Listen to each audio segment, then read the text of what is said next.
Olá, alunos, sejam bem-vindos a mais uma videoaula da disciplina Estruturas de Aço 1. O tema da aula de hoje é Dimensionamento à flexão. Novamente, esse vídeo será dividido em duas partes. Uma parte sobre a fundamentação teórica e, na sequência, um roteiro de cálculo. Vamos lá? Então, vamos falar sobre a fundamentação teórica. O que acontece quando uma barra é solicitada por um momento fletor? Então, quando atua um momento fletor, quais são os modos de falha possíveis? Pode ocorrer um modo de falha que a gente chama de plastificação total da seção transversal. Então, aí é o limite superior relacionado à resistência do material. Mas como a flexão, parte da seção está tracionada e parte da seção está comprimida, essa parte comprimida pode sofrer instabilidades. Quais são essas instabilidades? Pode ter uma instabilidade global, que nesse caso é o que a gente chama de FLT, que é flambagem lateral com torção.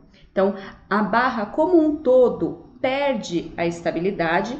Nós vamos falar mais certinho como isso ocorre daqui a pouco. E podem ocorrer também as instabilidades locais. Então, pode ter instabilidade, flambagem local da alma e flambagem local da mesa. Bom, mas como que eu vou saber qual modo de falha ocorre? Bom, vai ocorrer o modo de falha que estiver associado ao menor valor de momento resistente. Em outras palavras, eu calculo o momento resistente para cada um destes casos e escolho o menor entre eles. O primeiro modo de falha que nós vamos falar é a plastificação total da seção.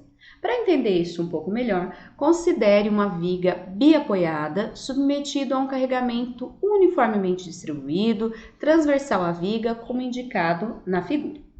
Nessa situação, sabemos que o diagrama de momento fletor assume essa forma parabólica, estando o momento máximo na seção do meio do vão.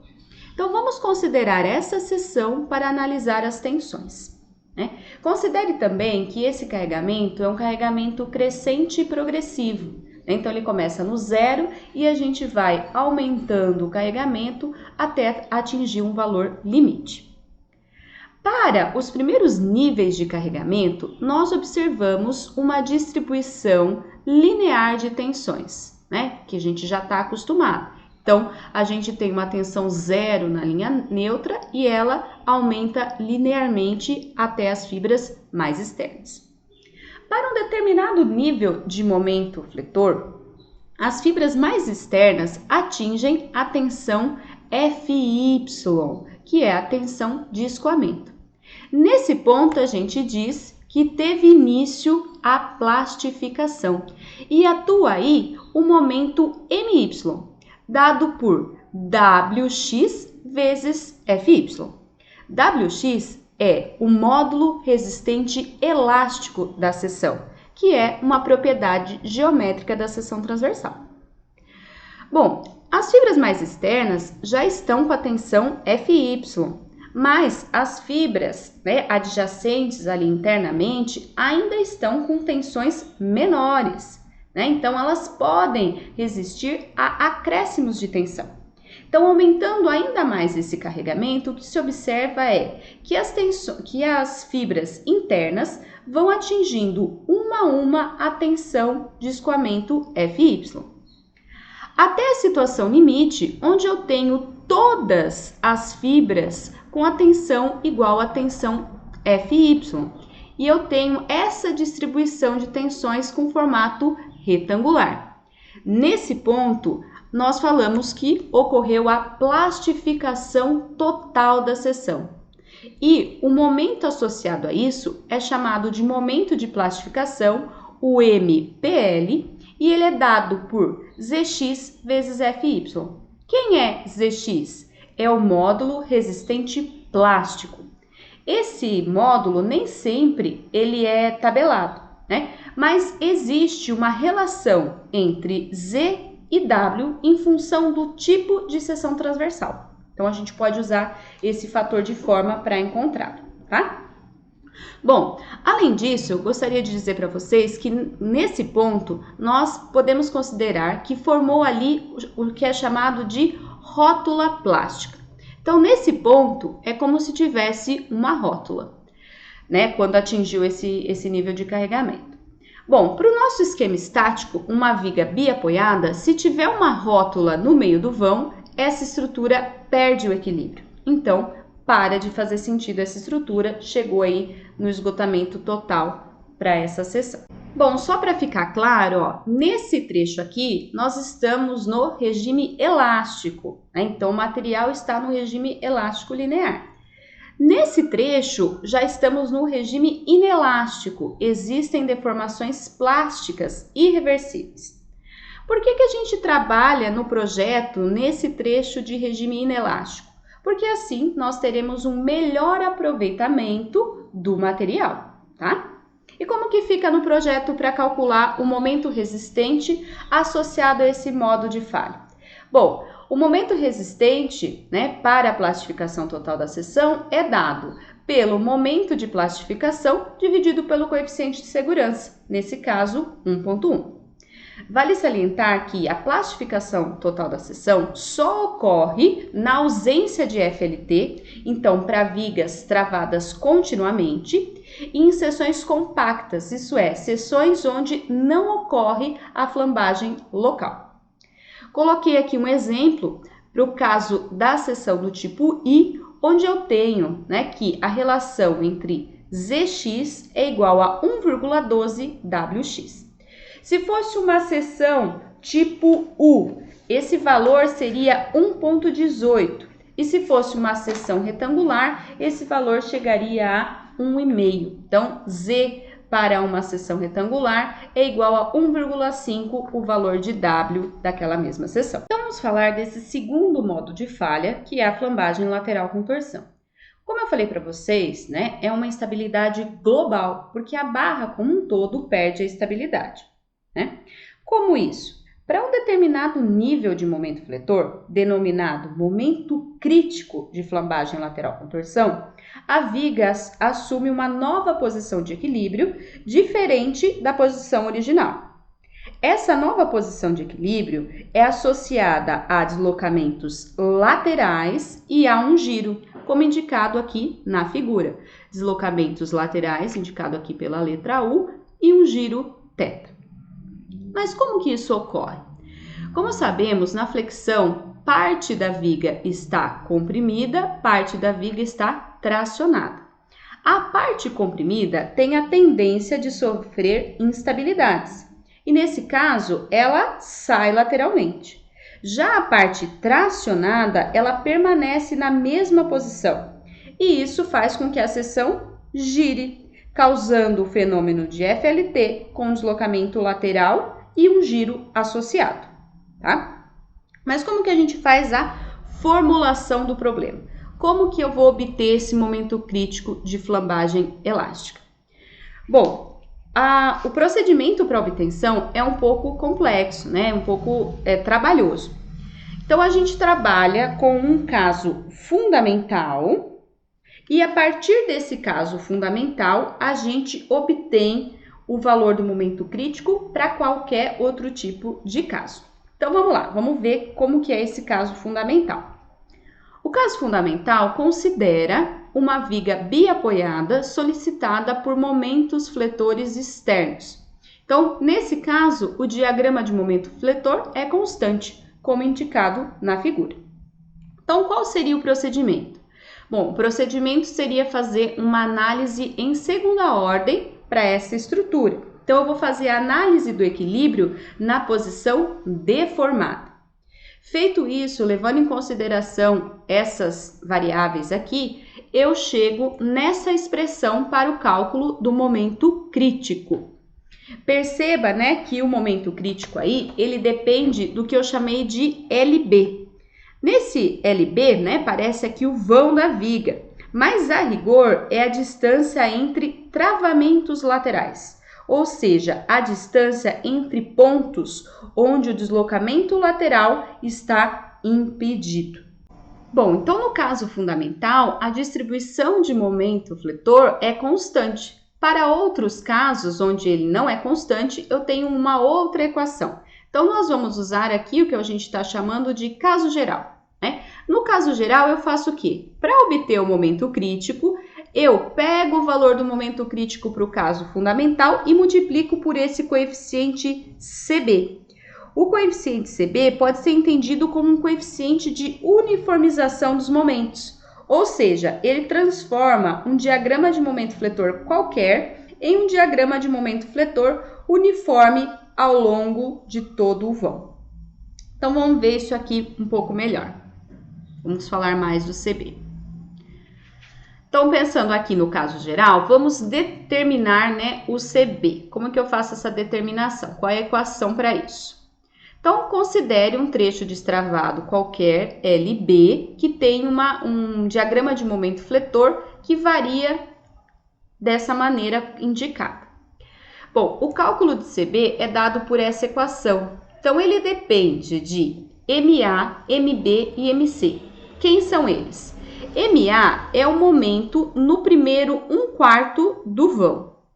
MB é o momento no segundo 1/4 do vão.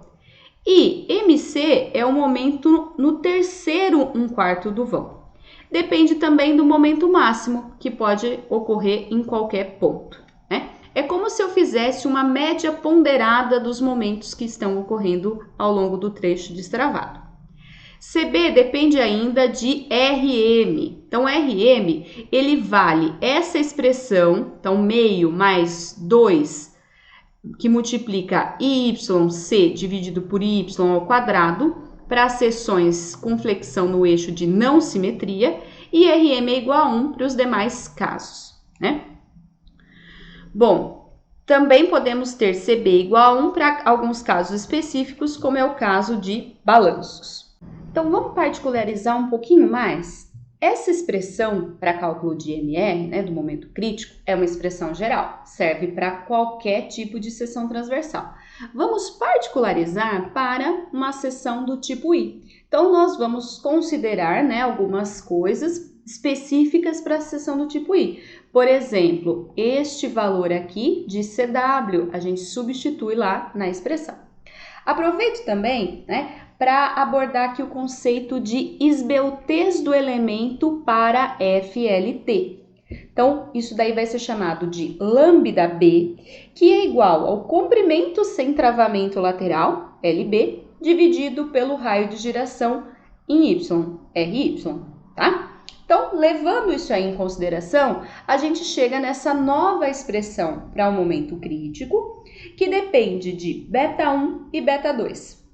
Sendo β1 a constante que leva em consideração as propriedades do material e β2 uma constante com parâmetros geométricos, tá? Bom, beleza, mas aí a gente sabe se vai ocorrer ou não a flambagem lateral com torção? Será que ocorre FLT ou será que vai ocorrer a plastificação da seção transversal? Bom, vamos fazer um gráfico para a gente conseguir visualizar isso melhor. Esse gráfico, ó, a gente vai colocar na abscissa, no eixo horizontal, lambda B, então a esbeltez do elemento, né? Então a gente vai variar a esbeltez do elemento. E no eixo da ordenada, o eixo vertical, a gente vai colocar valores de momento, tá?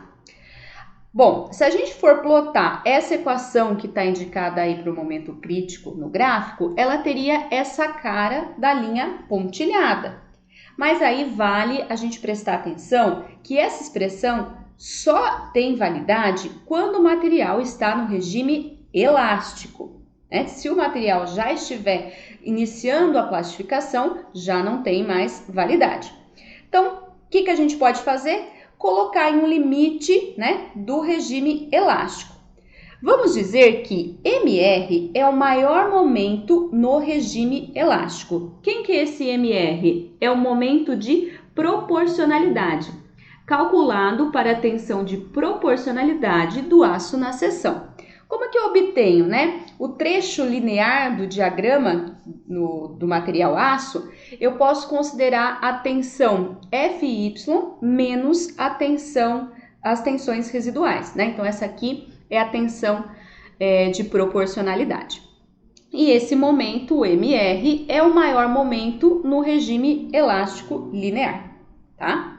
Bom, conhecido esse valor, o que eu posso fazer? Substituo esse valor de Mr lá na equação do momento crítico e obtenho o valor de lambda correspondente. E essa esbeltez correspondente é chamada de lambda R, tá? Então, vamos adicionar esse lambda R aqui no gráfico. Ó. Então, nesse ponto ficou o lambda R. De modo que, se a esbeltez do elemento lambda B for maior que lambda R, estamos no regime elástico e o momento crítico é dado aqui por essa equação. Por outro lado, se a esbeltez do elemento lambda B for menor do que lambda R, essa equação não tem mais validade porque estamos no regime inelástico. O que nós vamos fazer então? Bom, vamos definir para agora o ponto a partir do qual ocorre a plastificação total. Então, no outro extremo eu tenho a plastificação. E eu vou definir aqui qual é esse ponto, qual é esse valor de lambda. Para isso, basta eu igualar momento crítico igual a momento de plastificação. E eu vou encontrar a esbeltez correspondente. Então, substituindo aqui, ó, eu encontro lambda B correspondente, que nesse caso vai chamar lambda P. De modo que, né, lambda P agora está aqui, ó. Se a esbeltez do elemento lambda B for menor que lambda P, eu estou na plastificação total da seção. E no caso intermediário? No caso intermediário, eu vou fazer aí uma interpolação linear, né? Então, nesse caso, quando a esbeltez do elemento está entre lambda P e lambda R, ocorre flambagem lateral com torção, porém, ela está no regime inelástico. Então, a gente estaria nessa segunda situação, onde o cálculo do momento crítico vai depender de várias coisas e na norma está organizado para cada tipo de seção. Então, nós temos três situações bem claras nesse gráfico. Ó. Um trecho de plastificação, um trecho onde ocorre a flambagem inelástica e um trecho onde ocorre a flambagem elástica. Bom, isso aqui é a ideia por trás do procedimento de cálculo que tem lá na NBR 8800. Vamos ver como que aparece na norma. Então, na norma, vão aparecer expressões para se obter o momento resistente de cálculo para FLT, né? Então, para diferentes situações, tem diferentes equações. Então, vamos aos poucos. Eu coloquei aqui o gráfico para a gente ir seguindo. Então, ó, primeiro trechinho é, se a esbeltez do elemento lambda B for menor ou igual a lambda P, eu uso essa expressão. Como nesse trecho está ocorrendo a plastificação, basta eu dividir o momento de plastificação pelo coeficiente de segurança. Bom, e agora, se eu tiver no trecho intermediário, então o lambda do elemento está entre lambda R e lambda P, então está ocorrendo a flambagem inelástica. Eu vou seguir essa expressão. Então, ó, essa expressão é 1 dividido pelo coeficiente de segurança, que multiplica momento de plastificação menos o momento MR, né, que é o momento de proporcionalidade, que multiplica lambda B menos lambda P, lambda R menos lambda P, né? Isso aqui você pode perceber que é a interpolação linear que está sendo feita. E para o último caso, né, o caso onde lambda B for maior que lambda R, está ocorrendo a flambagem elástica. E, portanto, o momento resistente é igual ao momento crítico dividido pelo coeficiente de segurança, tá? E onde que eu vou obter essas coisas? Como que eu vou saber o valor de lambda P, lambda R, momento crítico? Isso aqui está lá nos anexos D e E da norma. Então, o cálculo do momento resistente depende de lambda, né? Depende da esbeltez. Por isso, os travamentos laterais são tão importantes, pois eles reduzem o valor do comprimento sem travamentos laterais, né, o LB, e, consequentemente, a esbeltez. Assim, a seção pode ter uma maior capacidade resistente. O que podem ser esses travamentos laterais? Bom, vigas secundárias. Então, aqui eu estou mostrando vigas principais e vigas secundárias. As vigas secundárias, elas podem servir, então, como travamento lateral, impedindo o deslocamento lateral naquele ponto. Portanto, o comprimento destravado é essa distância aqui entre as vigas secundárias, né? Em edifícios onde temos pisos com vigas suportando lajes, podemos considerar uma situação bem específica onde se garanta, então, a conexão adequada dessa viga e dessa laje, que a viga esteja travada continuamente e, portanto, LB igual a 0, ou seja, não se aplica a FLT, não é uma possibilidade de falha. Outra possibilidade aqui, para o travamento lateral em coberturas, a gente vê nessa foto, ó. Nesse exemplo, então, a gente tem a viga principal aqui em alma cheia. Nós também conseguimos ver aqui as terças apoiadas, né, aqui. E uma mão francesa aqui travando a mesa inferior da seção transversal. Assim, a terça mais a mão francesa consegue garantir o travamento lateral nessas seções indicadas. Então, o comprimento destravado é esse comprimento aqui. Bom, então muito se falou sobre o comprimento destravado, né? Mas o que é isso? Como que eu descubro qual que é o comprimento destravado? Quais dispositivos, elementos funcionam como travamentos laterais? Então, vamos falar sobre travamentos laterais. Eles são muito importantes no dimensionamento, né, no projeto, porque eles reduzem o valor de LB e, consequentemente, reduzem a esbeltez. Assim, a seção passa a ter uma capacidade resistente maior. Então, vamos para alguns exemplos de travamentos laterais. Então, o primeiro exemplo aqui, quem está fazendo esse papel são as vigas secundárias. Então, eu tenho aqui uma viga principal e várias vigas secundárias.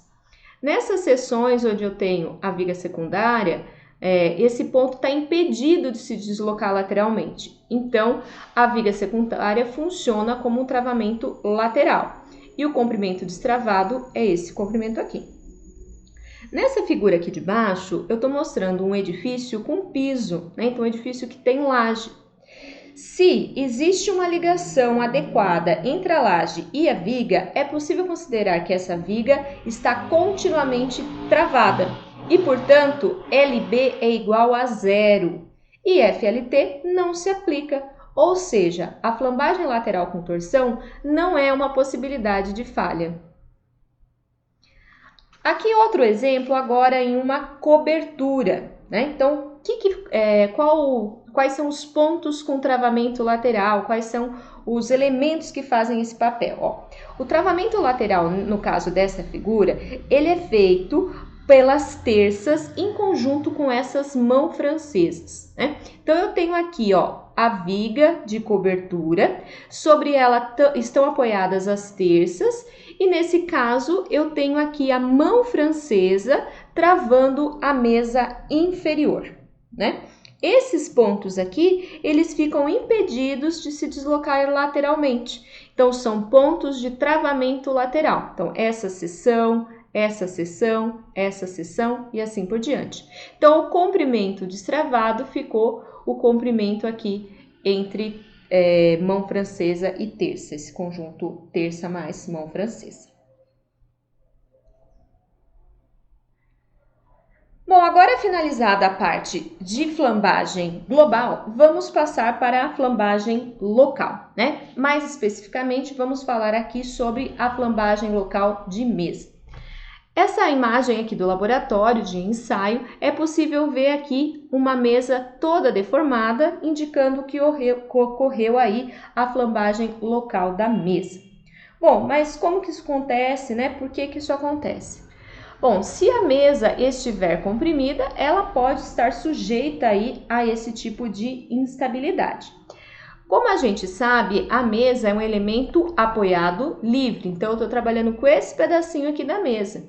E a esbeltez para FLT, né, para esse pedacinho, vai ser lambda F, então o lambda da mesa é B dividido por T, tá? Nós vamos fazer aquele mesmo gráfico de curva de resistência que nós fizemos para a FLT, para encontrar aqui o momento resistente de cálculo, no caso da flambagem local de mesa. Novamente, aparecem 3 trechos bem definidos nesse gráfico. Ó. Um primeiro trecho com a plastificação para vigas, então, ou barras que tenham o lambda menor que lambda P. Aparece também, né, um trecho aqui, ó, de flambagem elástica para vigas que tem o lambda maior que lambda R. E tem o trecho intermediário, onde ocorre a flambagem inelástica. E aí a gente vai calcular esse trecho por uma interpolação linear. No caso específico aí das mesas, é possível fazer uma classificação da seção em função desses trechos de comportamento com relação à estabilidade. Para as seções ditas de classe 1 e 2, não ocorre estabilidade local da alma, e essas são chamadas de seções compactas. Já as seções aqui de classe 4 são chamadas de seções esbeltas e podem apresentar instabilidade local em regime elástico. Finalmente, nós temos aqui as seções classe 3, que são chamadas de semicompacta. Podem apresentar estabilidade, mas isso em regime inelástico. Bom, as expressões para lambda P, lambda R, MR, momento crítico, todas as expressões vão ser próprias para a flambagem local de mesa e também estarão lá no anexo D da norma que veremos daqui a pouco. Para finalizar, vamos falar sobre a flambagem local de alma. Então vamos ver aqui nesse experimento, ó. Então a gente tem um experimento de uma viga biapoiada com carregamento crescente e progressivo. A gente vai observando com o aumento do carregamento que ocorre ali deformações nessa alma, o que a gente chama de flambagem local de alma. A flambagem local de alma ocorre, obviamente, no elemento alma, que é um elemento apoiado, então ele está apoiado ali nas mesas e tem essa distribuição de tensão. Então, tem uma parte da alma que está comprimida e, portanto, sujeita a instabilidades. No caso da flambagem local de alma, a esbeltez associada é o lambda W e ele vai ser dado por H, então aqui é a distância livre, dividido pela espessura da alma. Para calcular o momento resistente de cálculo, o MRD, nós também vamos utilizar essa curva de resistência, tá? Então, nessa curva de resistência, só quero salientar aqui para classe 4, onde eu tenho almas esbeltas, então lambda maior que lambda R, tá? Nessa situação, as vigas de alma esbelta podem fazer uma interferência de FLA no comportamento das mesas e da viga como um todo. Então, elas vão ter aqui um procedimento de cálculo próprio, que está num anexo separado. Vamos ver agora o passo a passo do procedimento de cálculo da norma, já mostrando as equações para todos esses casos. Então, vamos lá. Vamos para o procedimento de determinação da resistência ao momento fletor, segundo a NBR 8800. Bom, como sabemos, a condição de segurança requer que o momento solicitante de cálculo seja menor ou igual ao momento resistente de cálculo. O momento fletor solicitante é obtido lá da análise estrutural. O que nós estamos apresentando aqui é como obter o momento fletor resistente de cálculo. Bom, o momento fletor resistente de cálculo será o menor valor de momento resistente obtido para cada um dos estados limites últimos aplicáveis. Então, o menor entre o momento resistente obtido para FLT, o momento resistente obtido para FLM e o momento resistente obtido para FLA. Então, vamos ver um por um como que a gente obtém. Então, começando aqui para FLT. Então, como obter o momento resistente de cálculo para FLT? Nós vamos utilizar aquela curva de resistência que já apresentei para vocês ali na parte teórica, né? Como vimos, nessa curva podem ocorrer 3 situações. Pode ocorrer a plastificação, a flambagem inelástica e a flambagem elástica, em função da esbeltez do elemento, né? Então, para elementos que têm a esbeltez lambda-b menor ou igual a lambda-p, que seria, né, a esbeltez de plastificação, o momento resistente de cálculo é simplesmente o momento de plastificação dividido pelo coeficiente de segurança de 1,1. Na região intermediária, né, com a lambda do elemento entre lambda-r e lambda-p, eu utilizo esta equação aqui, que é uma interpolação linear daquele trecho, né? E essa equação depende do momento de plastificação, do momento MR e depende também de lambda-p e lambda-r. Finalmente, né, para elementos onde o lambda-b, a esbeltez, é maior que a esbeltez lambda-r, ocorre flambagem elástica e para calcular o momento resistente, eu faço o momento crítico dividido pelo coeficiente de segurança 1,1. Tá, mas como eu calculo lambda-b, lambda-r, lambda-p, momento crítico? Onde estão essas coisas?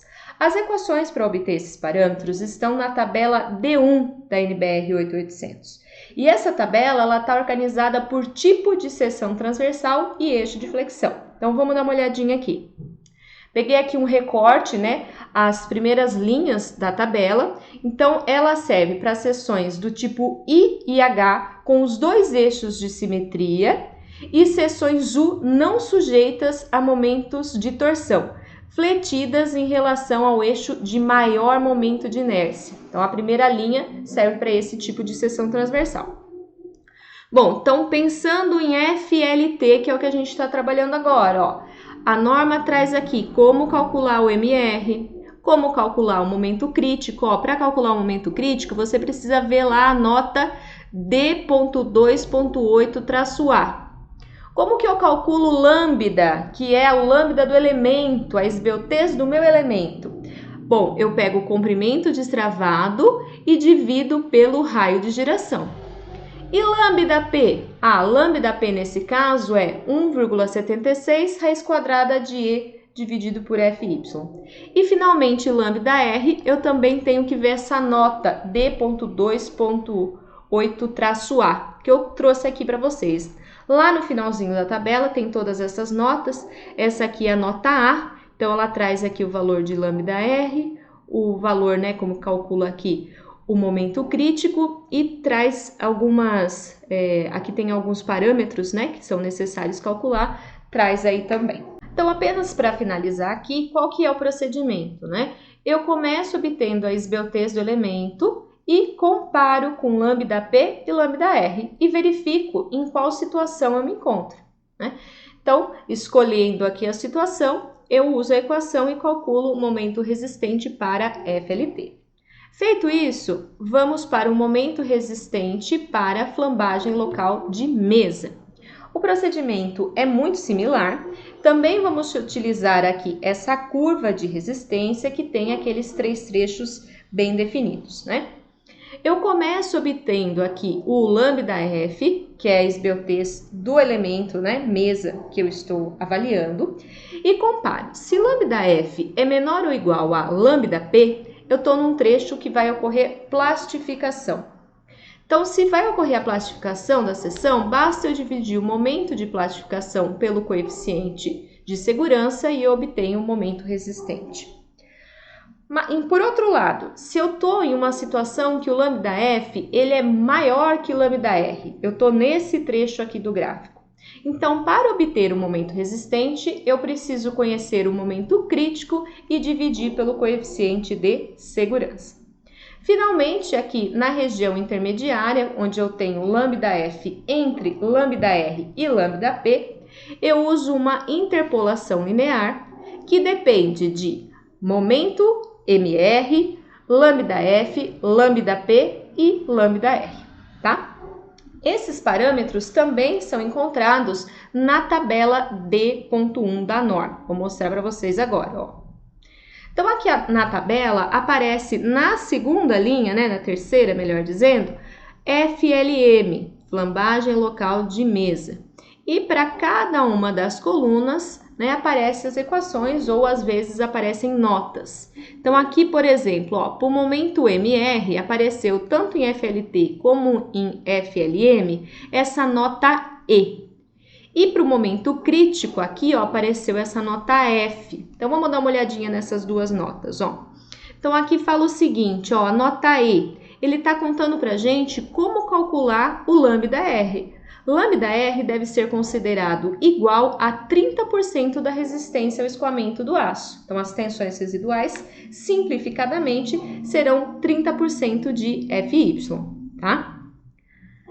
Bom, e para calcular o momento crítico e o λr, no caso da flambagem local de mesa, traz aqui nessa nota F as equações para perfis laminados e para perfis soldados. Então, eu entro aqui, meu perfil é um perfil laminado, então tudo bem. Então, λr é igual a 0,83 raiz quadrada de E dividido por Fy menos sigma R, né? E para calcular o momento crítico, eu uso essa expressão aqui, beleza?